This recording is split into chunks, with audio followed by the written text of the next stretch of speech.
டெட்டுக்காக 6th to 12th வரைக்கும் Tamil notes பார்த்துட்டு வரோம். ஸோ இப்போ நம்ம பார்க்க போகிறது வந்து 8th standard தமிழில் தமிழ்மொழி வாழ்த்து எழுதுனது யாருன்னா பாரதியார். இவர் நடத்தின இதழ்கள் வந்து இந்தியா, விஜயா.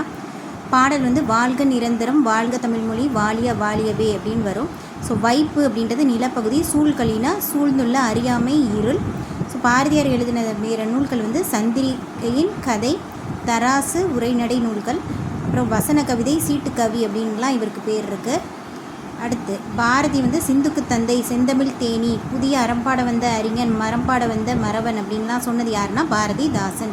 செந்தமிழே செங்கரும்பே, செந்தமிழர் நீர் மூத்தவளே, மூவேந்தர் அன்பே அப்படின்னு சொல்லிட்டு இந்த பாடல் எழுதினது யாருன்னா அரங்கன், அரங்கன்.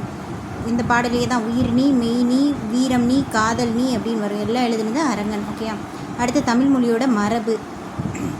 இது வந்து தொல்காப்பியத்தில் பொருளியல்ன்ற அதிகாரத்தில் வந்து வரும்.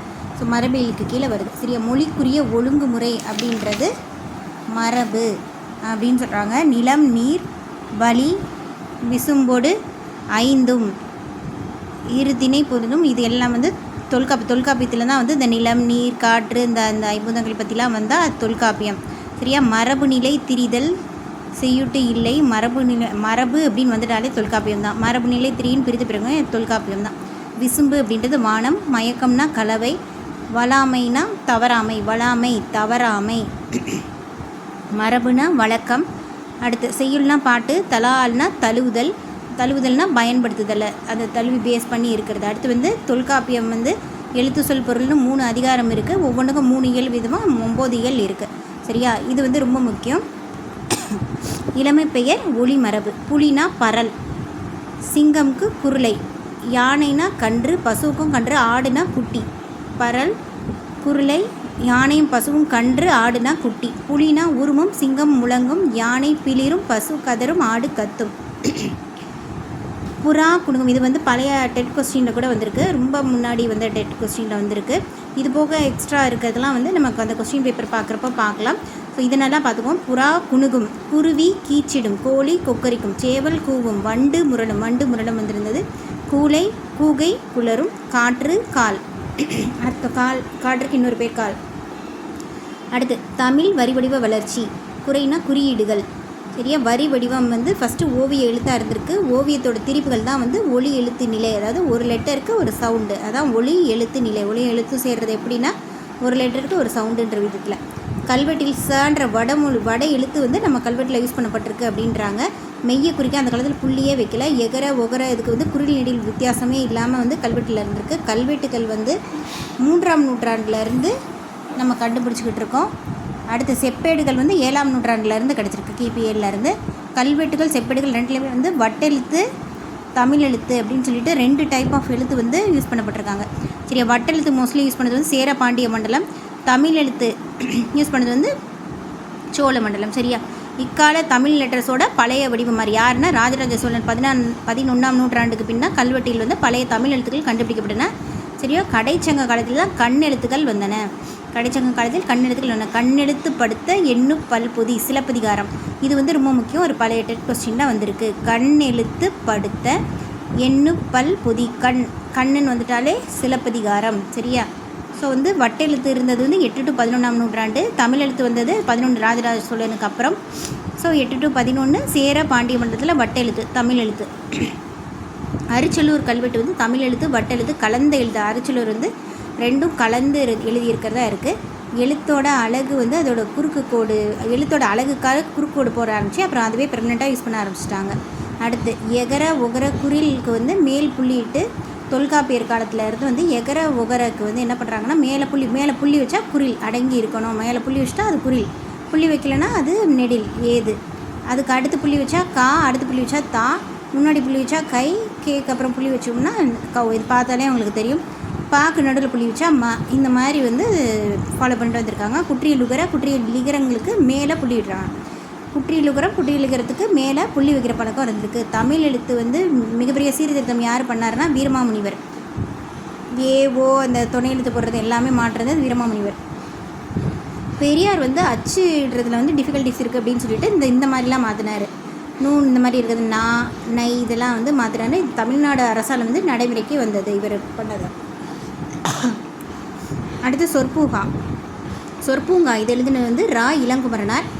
தமிழ் சொல் வந்து நெல். இதுவும் ஒரு கொஸ்டினில் வந்து வந்திருக்கு. இது ரொம்ப ரொம்ப முக்கியம். நிறைய கொஸ்டினில் வந்திருக்கு. தமிழ் சொல் அதுக்கு இன்னொரு பேர் நெல். தமிழ் சொல்லுக்கு நிறைய பேர் நெல், கம்பு இப்படி வரிசையாக போட்டு தமிழ் சொல்லை எது மீன் பண்ணுறது நெல். ஓகேவா? எல்லா சொல்லும் பொருள் குறித்தனவே. எல்லா சொல்லும் பொருள் குறித்தனவே தொல்காப்பியம்னு சொல்லுறாங்க. எல்லா சொல்லும் பொருள் குறித்தனவே. சரியா? அந்த காலத்தில் ரொம்ப பழைய காலத்தில் எல்லா சொல்லுக்குமே ஒரு பொருள் இருந்திருக்கு. என்ன பேசினாலும் அதுக்கு ஒரு பொருள் இருக்கும் அப்படின்னு தொல்காப்பியம். தொல்காப்பியம்னாலே ஒரு பழமையும் ஞாபகம் வச்சுக்கணும். பொருளோடு தான் பேசுவாங்க. ஸோ தொல்காப்பியம். அடுத்து நெட்டெழுத்து 7. நெட்டெழுத்து 7 ஓரெழுத்து ஒரு மொழி. அதாவது தொல்காப்பியர் என்ன சொல்லுவார்னா நெட்டெழுத்து மட்டும் தான் ஓரெழுத்து ஒரு மொழியாக இருக்கும், குற்றெழுத்து வராதுன்னு சொல்லுவார். பட் நன்னூலார் வந்து 2 குற்றெழுத்தையும் சேர்த்து அது ஒரு எழுத்து ஒரு மொழியாக மாற்றியிருப்பார். குற்றெழுத்து 5 மொழி நிறைவு இலவே அப்படி. அது வந்து தொல்காப்பியரோட கருத்து. சரியா? நன்னூலார் வந்து 1240 வந்து நோ தூ இந்த ரெண்டுமே வந்து ஓரெழுத்து ஒரு மொழி இந்த குறில் வரும் அப்படின்னு வந்து அவர் மீன் பண்ணியிருக்காரு. ஸோ வந்து இது வந்து நம்ம ஓரெழுத்து ஒரு மொழியில் பார்த்தது தான். உயிரெழுத்தில் 6 எழுத்து வந்து ஓரெழுத்து ஒரு மொழியில் வரும். அதாவது இந்த நெடில் எல்லாமே வந்துடும் அவு தவிர்த்து. ஆ இ உ ஏ ஐ ஓ அவு மட்டும் வராது. அடுத்து மகர எழுத்தில் மா மீ மூ மே மை மோ அப்படின்னு சொல்லிட்டு இது எல்லாமே ஓரெழுத்து ஒரு மொழி. நம்ம நல்லா படிச்சிருந்தோம்னாலே வந்து இது நமக்கு ஈஸியாகவே தெரிஞ்சிடும். அதை கொஞ்சம் நல்லா ரிவைஸ் பண்ணிக்கிட்டோம்னா இது வந்து ரொம்ப டீப்பாக பார்க்க தேவையில்லை. நீங்கள் வந்து ஒன்ஸ் வேணும்னா ஸ்க்ரீன்ஷாட் எடுத்துக்கோங்க. ஸ்க்ரீன்ஷாட் எடுத்துகிட்டு படிச்சுக்கோங்க. அடுத்து ஆமாம். இது வந்து காட்டுப்பசு. ஆமாம் அப்படின்னா காட்டுப்பசு. ஆன்னா ஆ, மான்னா மா அப்படின்லாம் சொல்லியிருக்காங்க. அடுத்து முள்ளம்பன்றியின் எய்மன்றி. முள்ளம்பன்றியோட பெயர் வந்து எய்ம்பன்றி அப்படின்னு வந்து சொல்லியிருக்காங்க. சரியா? முள்ளம்பன்றியின் பெயர் வந்து எய்மன்றின்னு இருக்காங்க. செந்தமிழ் அந்தனர் யாருன்னா இளங்குமரனார். இதுவும் வந்து ஒரு கொஸ்டினில் வந்திருக்கு. செந்தமிழ் அந்தனர்னா இளங்குமரனார். செந்தமிழ் அந்தனர் இளங்குமரனார். சரி, இவர் என்ன எழுதியிருக்காரு? இலக்கண வரலாறு, தமிழிசை இயக்கம், தனித்தமிழ் இயக்கம், தேவநாயம் நூல் தொகுத்தவர். சரியா? தேவநாய புலவர் இவரோட ஒரு பெரிய ஃபேனு. அதனால் அவரோட நூலை தொகுத்திருக்காரு. இலக்கண வரலாறு, தமிழிசை இயக்கம், தனித்தமிழ் இயக்கம். இவர் வழி தனியாக இருப்பார் இவர். சரியா? இவர் திருச்சி பக்கத்தில் இருக்க அல்லூரில் திருவள்ளுவர் தவச்சாலை அமைத்து பாவனர் நூலகமும் வந்து அமைச்சிருக்காரு. திருச்சி பக்கத்தில் அல்லூரில் திருவள்ளுவர் தவச்சாலை, பாவனர் நூல், தேவநேய பாவனர் அவரோட ஃபேன் தானே, அதனால் நூலகம் அமைச்சிருக்காரு. அடுத்து எழுத்துக்களின் பிறப்பு. இடப்பிறப்பு, முயற்சி பிறப்பு. இடப்பிறப்புனா கழுத்தில் பிறக்கும். உயிர் எழுத்து வந்து கழுத்தில். உயிரெழுத்து கழுத்தில், வல்லினம் மார்பில், மெல்லினம் மூக்கில், இடையினம் கழுத்தில், திரும்ப கழுத்தில். ஆயுதம் வந்து தலையில் பிறக்குது. முயற்சி பிறப்பு அப்படின்னா உயிர். ஆ வாயை திறந்தா, இ ஐ இதெல்லாம் வந்து நாக்கு அடி ஓரம் மேல்வாய் பல்லில், நாக்கின் அடி ஓரம் மேல்வாய் பல்லில் இணையும் போது அந்த மாதிரி நீங்கள் செஞ்சு பாருங்கள். அடுத்து ஊனா வாயை குவிப்பதால் வரப்போகுது. மெய்யெழுத்து இக்கு இங்கு இதுதான் ஃபஸ்ட்டு லெட்டர் கசடதபரில். ஸோ முதற் பகுதி அடிப்பகுதி. இது எப்படி ஞாபகம்? அதாவது நாவின் முதற் பகுதி, அன்னத்தின் அடிப்பகுதி. இது ஒவ்வொரு தடவையும் சொல்ல வேணான்றனால முதற் பகுதி அடிப்பகுதி ஹிண்ட் மட்டும் ஞாபகம் வச்சுக்கோங்க. அடுத்து இஞ்சுனா நடுப்பகுதி, இடைப்பகுதி, நடு இடை. ஓகேவா? நடு இடை, நாவின் நடு, அன்னத்தின் இடை. இது வந்து எப்படி நடு இடைன்னு மட்டும் ஞாபகம் வச்சுக்கோங்க. இட்டு இன்னுனா நுனி. இத்து இன்னுனா அடி நுனி. சரியா? இப்போனா இது வந்து நமக்கு வாயில் செஞ்சு பார்த்தாலே தெரியும். மேல் கீழ் இதில் இணைச்சோம்னா வரும். ஈனா வந்து வந்துச்சுன்னா வீட்டில் விரட்டுவோம்ல, அடித்து விரட்டிடுவோம். அடி. இல் லேனாலே சிறப்பு நகரம் வந்துட்டாலே வருடுவதால் தான். இல்லைன்னா தடித்து நெருங்குவது. பள்ளி வந்து தடி பள்ளியாக இருக்கும். தடித்து பள்ளி இல்லி படித்து நெருங்குவது. அடுத்து இது வந்து தடித்து தடவுவதால். பள்ளிக்கு போகும்போது தடவி கொடுத்து அனுப்பணும். தடித்து தடவுவதால். அடுத்து இவ்வு நீங்கள் செஞ்சு பார்த்தாலே தெரியும். மேல்பல் கீழ் உதடு. இன்னு ரன் மிகவும் பொருந்துவதால் ரன். அடுத்து வந்து ஆயுத எழுத்து வந்து வாயை திறந்து வாயை திறந்து தான் சொல்கிறாங்க. அடுத்து வந்து சார்பெழுத்து வந்து முதல் எழுத்து எப்படி பிறக்குதோ அதே மாதிரி தான் சார்பெழுத்து அதோட சார்பெழுத்து பேஸ் பண்ணி பிறக்கும். சரியா? இது நம்ம ஆல்ரெடி பார்த்தோம். முதல் அடி, இடை சரி, நடு இடை அப்படின்னு வரும். இட்டு இன்னுன்னா நுனி. அடுத்து இத்து இன்னுன்னா அடி, நுனி அடி. ஸோ இந்த மாதிரி ஹிண்ட் வேர்டை வந்து ஞாபகம் வச்சுக்கோங்க. அடுத்து ஆணிரை அப்படின்றது வந்து ஆட்டு மந்தை, ஆணிரை ஆட்டு மந்தை 2 மாதிரி சொல்கிறாங்க. சோறுனா அதை உண்ணுன்னு தான் சொல்லணும். பூனை இதெல்லாம் ரொம்ப முக்கியம். சோறுனா எப்படி சொல்லணும்? சோறுனா உண் அப்படின்னு தான் சொல்லணும். சோறு சாப்பிடு அப்படிலாம் சொல்லக்கூடாது. சோறுனா உண் தான் சொல்லணும். பூனா கொயின்னு தான் சொல்லணும், கொய்கிறது. முறுக்குனா தின்னுன்னு தான் சொல்லணும். பால்னா பருகு தான். இலைனா பரி தான். சுவர், எழுப்பு, கூடை, முடை, பானை, பானை, வனை. ஓகேவா? அடுத்து இந்த இங்கிலீஷ் டு தமிழும் வந்து சில நேரம் கேட்குறாங்க, மேட்ச்லலாம் கூட வந்திருக்கு. ஸோ கண்டிப்பாக பார்த்துக்கோங்க. ஆர்டிகுலேட்டரி ஃபோனடிக்ஸ்னால் ஒலி பிறப்பியல். கான்சனன்ட்னா மெய்யொலி. நாசல் கான்சனன்ட் சவுண்ட் அப்படின்னா மூக்கொலி. எபிகிராஃப்னா கல்வெட்டு. வவ்வல்னா உயிரொலி. லெக்சிகோகிராஃபினா அகராதியியல். ஒலியன்னா ஃபொனினிம். அடுத்து வந்து பிக்டோகிராஃப்னா சித்திர எழுத்து. ஆர்டிகுலேட்டரி ஃபோன்னா ஒலி பிறப்பியல், மெய்மொழி, மூக்கொலி, கல்வெட்டு. வவ்வல்னா உயிரொலி. லெக்சிகோகிராஃபி அகராதியியல். ஒலியன்னா ஃபோனோமே. அடுத்து வந்து பிக்டோகிராஃப்னா சித்திர எழுத்து. அடுத்து ஓடை. ஓடையாட உள்ளம் தூண்டுதே எழுதுனது வந்து வாணிதாசன். பாட்டு இந்த மாதிரி ஆரம்பிக்கும் வாணிதாசன். தமிழ்நாட்டின் வேர்ட்ஸ்வொர்த் என்று அழைக்கப்பட்டவர் யார்? வாணிதாசன். ஈரம்னா இரக்கம். முழவுனா வந்து இசைக்கருவி. ஈரம்னா இரக்கம், முழவுனா இசைக்கருவி. நன்சைனா நிறைந்த நீர்வளம் உள்ளது. புன்சைனா குறைந்த நீர்வளம் உடையது. வல்லைப்பாட்டுனா நெல் குத்தும் போது பாடும் பாட்டு. செஞ்சொல்னா திருந்திய சொல். அரங்கசாமி என்கிற எத்திராசலு வந்து பாரதி இவர் வாணிதாசனோட இயற்பெயர் தான் அரங்கசாமி என்கிற எத்திராசலு. சரியா? இவருங்க வந்து பாரதிதாசனோட மாணவன். சரியா? கவிஞரேறு. இவருக்கு வேறு என்னென்ன பேர்கள் இருக்குன்னா கவிஞரேறு, பாவலர் மணி. கவிஞரேறு, பாவலர் மணி. இவங்க என்னென்ன எழுதியிருக்காங்க அப்படின்னா தமிழச்சி, கொடிமுல்லை, தொடுவானம், எழிலோவியம், குழந்தை இலக்கியம். திரும்ப பார்த்துடலாமா? இந்த சைடு இருக்கிறது ரொம்ப முக்கியம். வாணிதாசன் வந்து தமிழ்நாட்டின் வேர்ட்ஸ்வொர்த் யார்? வாணிதாசன். செஞ்சொல்னா திருந்திய சொல். நல்ல சொல் இல்லை, திருந்திய சொல். அரங்கசாமி. வாணிதாசனோட இயற்பெயர் என்ன? அரங்கசாமி என்கிற இத்திராசலு. இவங்க யாரோட மாணவன்? பாரதிதாசன் மாணவன். கவிஞரேறு, பாவலர் மணி என்று அழைக்கப்பட்டவர் வாணிதாசன். எழுதிய நூல்கள் வந்து தமிழச்சி, கொடிமுல்லை, தொடுவானம், எழிலோவியம், குழந்தை இலக்கியம். அடுத்து வந்து கோணக்காத்து பாட்டு. காத்து நொண்டி சிந்திலேருந்து கோணக்காத்து பாட்டு. உருமங்கட்டிய முகிலால் கோணக்காத்து சிங்காரமாய் தென்னம்பிள்ளை ஆடுது அப்படின்னு சொல்லிட்டு கோணக்காத்து பாட்டு எழுதுனது யாருன்னா வெங்கம்பூர் சாமிநாதன். சரியா? வெங்கம்பூர் சாமிநாதன். விண்ணம் அப்படின்னா சேதம். வாகுனா சரியாக, காலன்னா யமன். விண்ணம்னா சேதம், வாகு சரியாக, காலன்னா யமன். கெடி கலிங்கி மிக வருந்தி சம்பிரமுடன் முறையாக. சேகரம்னா கூட்டம். காங்கேய நாடு குங்குமண்டல 24 நாடுகளில் ஒன்று. மெத்தனா மிகவும். துயரங்களை பேச்சு மொழியில் கும்மி பாடல் மூலமாக பஞ்ச கும்மிகள் வந்து சொல்லுது. புலவர் சே ராசு தொகுத்த பஞ்ச கும்மிகள். சரி, இது வந்து காத்து நொண்டி சிந்துலேருந்து வந்திருக்காங்க. விண்ணம் சேதம், வாகு சரியாக, காலன்னா யமன். கெடி கலங்கினா மிக விரும்பி. சேகரம்னா கூட்டத்தை சேர்க்குறோம். காங்கை நாடுனா குங்குமண்டல 24 நாடுகளில் ஒன்று. மெத்தனா மிகவும். துயரங்களை பேச்சு மொழியில் கும்மி பாடலில் பஞ்ச கும்மிகள். புலவர் சே ராசு தொகுத்த பஞ்ச கும்மிகள். சரியா? அடுத்து நிலம் பொது. பத்தபட்சில் பாரதி. சரியா? வந்து யூஎஸ் தமிழக பழங்குடிகளை பற்றினது இது. யூஜே பூஜை சவுண்ட் அப்படின்றதுல வந்து ஸ்குவாமிஷ் பழங்குடிகள் வந்து அவங்களோட தலைவர் வந்து சியாட்டல். ஸோ அந்த பழங்குடி இடத்துல வந்து பிரசிடெண்ட்டுக்கு வந்து எழுதுகிறாரு. ஏன்னா வந்து பிரசிடெண்ட் அந்த கண்ட்ரியோட அந்த இவங்களோட லேண்டை வந்து அரசுடைமையாக்க பார்ப்பாங்க. ஸோ அவங்களுக்காக வந்து அதுக்கு எதிராக எழுதியிருப்பார் லெட்ரு.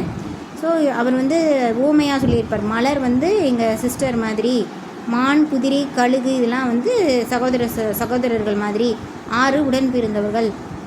ஏன்னா வந்து அது குருதி மாதிரி எங்களுக்கு, அதனால் அது எங்களுக்கு உடன் பிறந்தவர்கள். அடுத்து பூமி தாய், வானம் தந்தை அப்படின்னு சொல்லிட்டு சியாட்டல் சொல்லி எழுதியிருப்பார். அடுத்து வெட்டுக்கிளியும் சருகுமானம். இது வந்து காடர் கதை தொகுத்து வந்து மணிஷ், சாண்டி, மாதிரி, ரமேஷ். சரியா? யானையோடு பேசுதல் அப்படின்றதுலேருந்து இது வந்திருக்கும். அடுத்து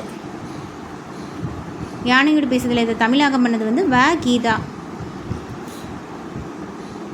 அடுத்து பரம்பிக்குளம், ஆனைமேடுலாம் வந்து காடர்கள் இருந்திருக்காங்க. வாயாடி வெட்டுக்கிளி வந்து பித்தக்கண்ணுன்றது சிறுத்தை. இது வந்து ஒரு சப்ளிமெண்ட்ரி மாதிரி. கூரன்னா பெண் சருகுமான்.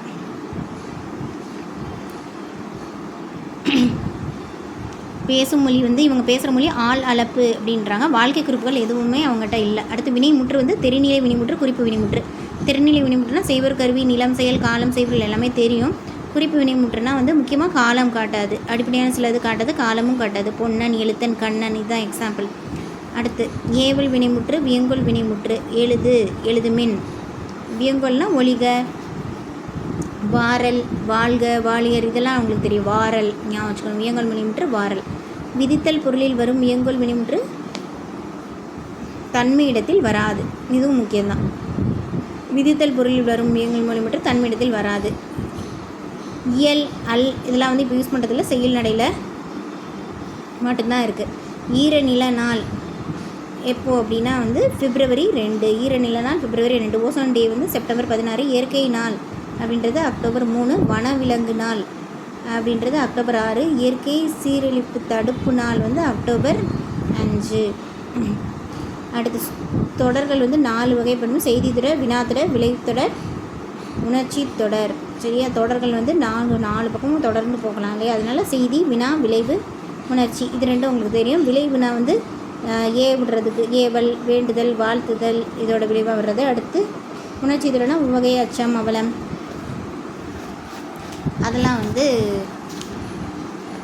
அடுத்து பிளைன் வந்து சமவெளி, வேலினா பள்ளத்தாக்கு, திக்கட்னா புதர், ரிஜினா மலைமுகடு, லூக்கஸ்னா வெட்டுக்கிளி, லியோபாட்னா சிறுத்தை, பட்டுனா மொட்டு. ஓகேவா? திருக்குறளில் வந்து அறத்துப்பாலில் வந்து பாயிரவியல், இல்லறவியல், துறவரவியல், ஊழியல் 4 இருக்குது. ஒரு 4, 3, 2ன்னு இருக்கும். சரியா? பொருட்பாலில் வந்து அரசியல், அமைச்சியல், ஒளிவியல். ஸோ இன்பத்தில் பாலில் வந்துட்டு கலவியல், கற்பியல் 2 இருக்குது. 4, 3, 2. அடுத்து நோயும் மருந்தும் நீலகேசி பாடல்கள் வரும். தீர்வனமும் தீரா திறத்தனமும் செம்மருந்தின் பேர்தற்கு அருமணி திரியோக மருந்து அப்படின்னு சொல்லிட்டு வரும் நீலகேசி பாடல்கள். நீலகேசி பாடல்களோட ஆசிரியர் பேர் தெரியவில்லை. இது வந்து 5 காப்பியங்களில் ஒன்றாக இருந்திருக்கு. சமண சமய வாதம், சமய தத்துவ விவாதிக்கும் தர்க்க நூல். சரியா? நீலகேசி வந்து தர்ம உரை, தர்க்க நூல் அப்படின்னு சொல்கிறாங்க. உபசமம் அப்படின்னா அடங்கியிருத்தல், சமமாக இருக்கிறதுல. உபசமம்னா அடங்கி இருத்தல். நிழல் இகழும்னா ஒளி பொருந்திய. பேர்தற்குன்னா அகற்றுவதற்கு. 3 யோகம் வருதுன்னா 3 யோக அந்த நினைவுகள் அப்படின்ற மாதிரி ஒரு. தெளிவுனா நற்காட்சி, திறந்தனா தன்மையுடையன, கூற்றவானா பிரிவுகளாக, கூற்றா பிரிவுகளாக. பூனா அப்படின்னா அணிகலன்கள் அணிந்தபடி. பிணினா துன்பம், போர்தல்னா நல்லறிவு, பிறவார்னா பிறக்க மாட்டார். அதற்கு பார்க்கலாம். உபசமம்னா அடங்கியிருத்தல், நிழல் இகழும்னா ஒளி பொருந்திய, பேர்தற்குனா அகற்றுவதற்கு, தெளிவுனா தெளிவாக இருக்கிறது, கண்ணு தெளிவாக நல்ல காட்சியை காண்றது, திறந்தன தன்மையுடையன, கூற்றவா பிரிவுகளாக. அடுத்து பூனாய் அணிகலன் அணிந்தவரை. பிணினா துன்பம், போர்தல்னா நல்லறிவு, பிறவார்னா பிறக்க மாட்டார். அடுத்து துன்பம் மருந்துகள். துன்பம் தீர்க்கும் மருந்துகள் என்னென்னா நல்லறிவு, நற்காட்சி, நல்லொழுக்கம். சரியா? நல்லறிவு, நற்காட்சி, நல்லொழுக்கம். அடுத்து வருமுன் காப்போம். இது வந்து மலரும் மாலையும்ன்ற நூல்லேருந்து எடுத்திருக்காங்க. வருமுன் காப்போம் எழுதினது தேசிக விநாயகனார். தேசிக விநாயகனார் வந்து குமரி மாவட்டம் தேரூர் அப்படின்ற ஊரை சேர்ந்தவர். 36 வருஷம் வந்து டீச்சராக வந்து வேலை பார்த்துருக்காரு. சரியா? குமரியிலேருந்து ஸ்டார்ட் பண்ணி 36 வருஷம் டீச்சராக வேலை பார்த்துருக்காரு. தேரூர்.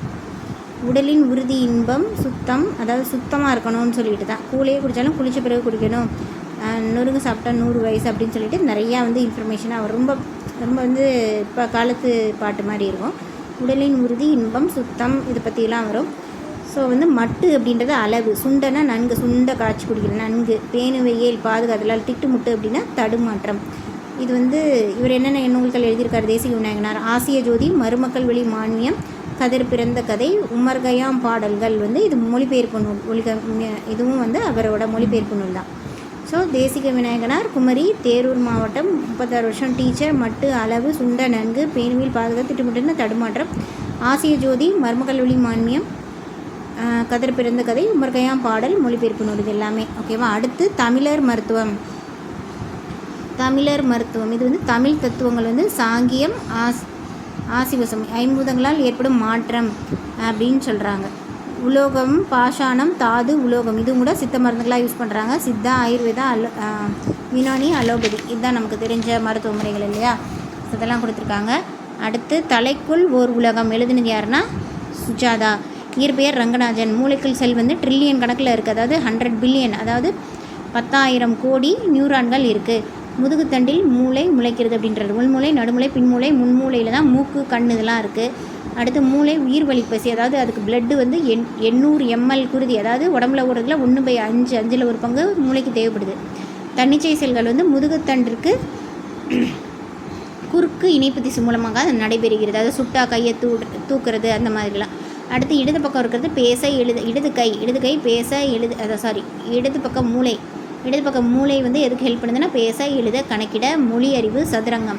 ரைட் சைடு வந்து வடிவம், கவிதை, படம், நடனம். ஸோ இது வந்து ஆக்டர்ஸ், சிங்கர்ஸ்க்காக ரைட் சைடு. லெஃப்ட் சைடு வந்து இந்த ஐஏஎஸ், டீச்சர்ஸ், மேத்ஸு, இங்கிலீஷ் அந்த மாதிரி. மறதி வந்து என்னென்னா புதுசான இன்ஃபர்மேஷன் பழைய இன்ஃபர்மேஷனை வந்து ரீப்ளேஸ் பண்ணுறது தான் காரணம். சரியா? ரொம்ப அடிப்படை வந்து நமக்கு மறந்து போகாது. 2 மனம் எப்போவுமே இருக்கும். ஸோ வந்து என்ன பண்ணும், மனம் எந்திரிச்சிடும், உடல் எந்திரிக்காது. அதனால தான் அமுக்குவான் இந்த மாதிரி நைட் இருக்கிறது. பஸ் ட்ரைவ் பண்ணுறப்போ வந்து நம்ம பிரேக் போட்டாலும் வந்து அதோடு போகாமல் நம்ம பின்னாடி போகிறது. ஸோ எல்லாமே வந்து திங்கிங் வந்து நமக்கு வேறு மாதிரியும் உடல் வேறு மாதிரி இருக்கும் தான். 90 நிமிஷத்துக்கு ஒருக்க மனநிலை மாறிக்கிட்டே இருக்குமா. 20 வருஷம் வந்து நம்ம தூக்கத்திலே போயிட்டு தான் 3 லட்சம் கனவுகள் காண்றோமா. கற்க நியூட்ரானோட சிக்கல் வந்து அதை கற்றுக்கிட்டே இருக்க நியூட்ரானோட சிக்கல் அதிகமாகி வெயிட்டும் அதிகமாகி புரோட்டீன் அளவும் வந்து அதிகம் தேவைப்படும் அப்படின்றாங்க. சுஜாதா வந்து என்னென்ன நூல்கள் எழுதியிருக்காங்கன்னா, இவர் வந்து மின்னணு வாக்கு இயந்திரம் அதுக்கு வந்து ஹெல்ப் பண்ணியிருக்காரு. அடுத்து நூல்கள் வந்து என் இனிய எந்திரா, மீண்டும் ஜீனோ, ஸ்ரீரங்கத்து தேவதைகள், தூண்டில் கதைகள், தலைமைச் செயலகம். ரொம்ப முக்கியம். தலைமைச் செயலகம் எழுதினது யார்? சுஜாதா. தலைமைச் செயலகத்துக்கும் எழுதினது யார்? சுஜாதா. அடுத்து பேரெச்சம். ஸோ பேரெச்சம் வந்து எச்சம் வந்து பேரெச்சம், வினையெச்சம் 2 வகைப்படும். பேரெச்சம்னா படித்த மாணவன், வினையெச்சம்னா பாடிய பாடல். சரியா? செயல் காலம் வெளிப்படையாக தெரிஞ்சிச்சுன்னா வந்து காலம் காட்டாது. குறிப்புன்னு சொல்லிட்டோம்னா அது வந்து காலம் காட்டாது. தெரிநிலைனா காலம் வெளிப்படையாக காட்டும். சரி, அடுத்து வந்து முற்றெச்சம். முற்றெச்சம் அப்படின்னு அதாவது ஒரு முற்று ஆகிருக்கும், அந்த சென்டென்ஸ் முற்று ஆகி திரும்ப அகைன் வந்து ஒரு வேர்டு வச்சு முடியும். ஸோ இது வந்து முற்றெச்சம்னா வள்ளி படித்தனல் மகிழ்ந்தனல். அடுத்து வந்து இதுதான் வந்து எக்ஸாம்பிள். சரியா? அடுத்து வந்து இது புக் பேக்கில் இருக்கிறது. காக்கை உட்கார பனம்பழம் விழுந்தது. இது வந்து தற்செயலான செயல், மேட்ச்சில் வரும். கிணறு வெட்ட பூதம் எழுந்தது, எதிர்பாராத செயல். பசுமரத்து ஆணி புயல் எளிதில் மனதில் பதிதல். விழலுக்கு இறைத்த நீல் போல அப்படின்னா பயனென்ற செயல். நெல்லிக்காய் மூட்டை கொட்டினார் போல அப்படின்னா ஒற்றுமை இன்மை. சரியா? அடுத்து வந்து ஆடிட்டர்னா பட்டய கணக்கார், ஆன்டிபயோட்டிக்னா நுண்ணுயிர் முறி. சரியா? அடுத்து வந்து நீதிநெறி விளக்க பாடலில் இருந்து அடுத்த வீடியோவில் பார்க்கலாம்.